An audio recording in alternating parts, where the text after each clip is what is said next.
High বন্ধুরা, সুপ্রভাত। তোমরা সকলে কেমন আছো? আশা করি ভালো আছো, সুস্থ আছো। আমিও খুব ভালো আছি।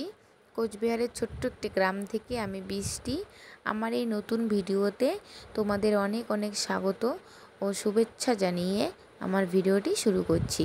তো সকালবেলায় দেখো ঘুম থেকে উঠে সব কাজ করে নিয়ে চলে আসছি বন্ধুর এখানটায়।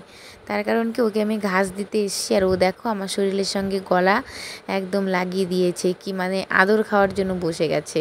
তো ওর সঙ্গে একটু সময় কাটিয়ে আমি চলে আসলাম কলপাড়ে। তো এসে আমি জলগুলো ভরবো, তো ওই যে একটা বোতল বসিয়ে দিয়েছি। আর এদিকটা দেখি প্রচুর বালু দিয়ে ভরে আছে কলের পাড়টা। এর জন্য কী করলাম, মোটর দিয়ে ধুয়ে দিলাম। আর এখন জলের বালতির থেকে একটা একটা করে বোতল নামিয়ে নিচ্ছি। এগুলো ভরবো বসে বসে, কারণ কি অনেকটাই টাইম লাগে ভরতে, একটু আস্তে আস্তে জল পড়ে তো এগুলো আমার হতে থাক। আর ওদিকে একটা দুটো বোতল কল থেকে ধুয়ে ধুয়ে আনছি, আর এদিকে একটা একটা করে ভরে নিচ্ছি।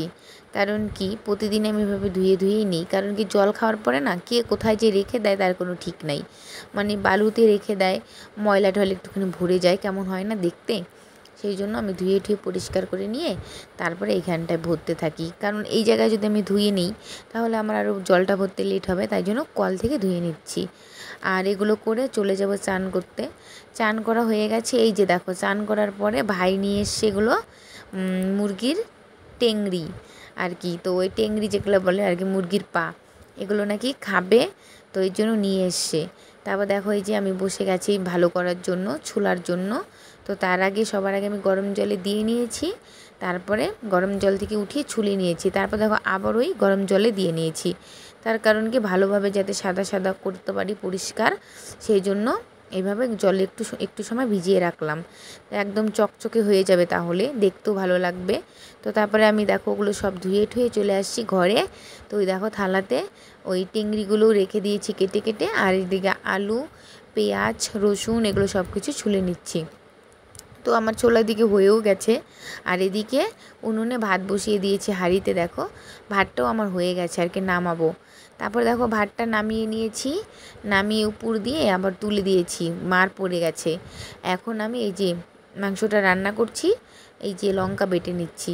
আর কি বলবো, এতটাই গরম, রান্নাঘরে না বসেই থাকা যাচ্ছে না। আর এদিকে নেই কারেন্ট, রান্নাঘরে কোনো আলো নেই, কেমন অন্ধকার অন্ধকার হচ্ছিল। তো এখানটায় অনেক কষ্টে রান্না করলাম। আর দেখো কি হয়ে গেছি, ঘেমে তো একদম শেষ হয়ে গেছি, কিন্তু কি করব, রান্নাটা তো করতে হবে, না হলে খাবো কি। তো তারপর দেখো রান্না হয়ে গেছে, এই যে তারপর আমি বসে গেছি খেতে। আর এদিকে আমার মাকে বললাম আমাকে একটু ভাত দিতে, তো মাও বসে গেছে। তো মাকে বললাম যে তরকারিটা দিতে, তো মা দেখো এখন আমাকে তরকারি দিয়েছে। তো সবাই খেয়ে নিয়েছি। তারপরে এই যে দাদা চলে এসছে, মানে ডেলিভারি বয়, মানে কি আমি একটা জিনিস অর্ডার করেছিলাম, সেটা নিয়ে আর কি চলে আসছে। তারপরে এই যে দেখো আমি জিনিসটা নিয়ে নিলাম। এখন আমি খুলে দেখি, তোমাদেরকে দেখাই যে এটা কী জিনিস। আর আমি একটুখানি ছিঁড়ে দেখে নিয়েছিলাম আগে যে জিনিসটা আমার ঠিকঠাক কালারটাও এসছে কি না। তারপরে আমি টাকা দিয়ে নিয়েছি। না হলে কী হয় বলো তো, অনেক সময় আমি একটা অর্ডার করে চলে আসে আরেকটা, ফালতু ঝামেলা, রিটার্ন করো, হ্যান করো ত্যান করো, তাই জন্য একটু দেখে নিয়েছিলাম। পরে দেখো বাকিটা খুলে নিয়েছি।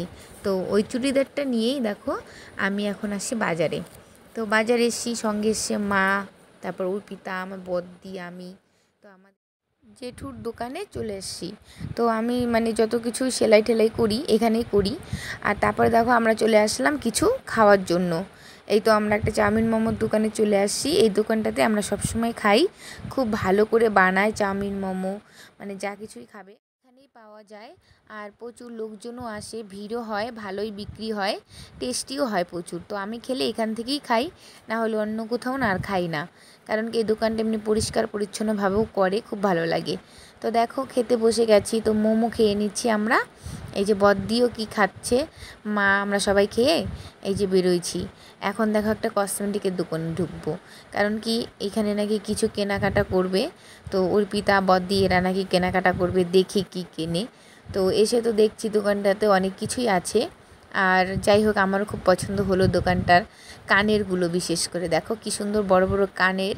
পুজোর সময় এগুলো তো মানে সবারই দরকার, তাই না? সব মহিলারাই চায় একটু পুজোতে একটু ভারী কানের পরবো, সাজবো। তারপরে কেনাকাটা করে আমরা বাড়িতে চলে আসলাম।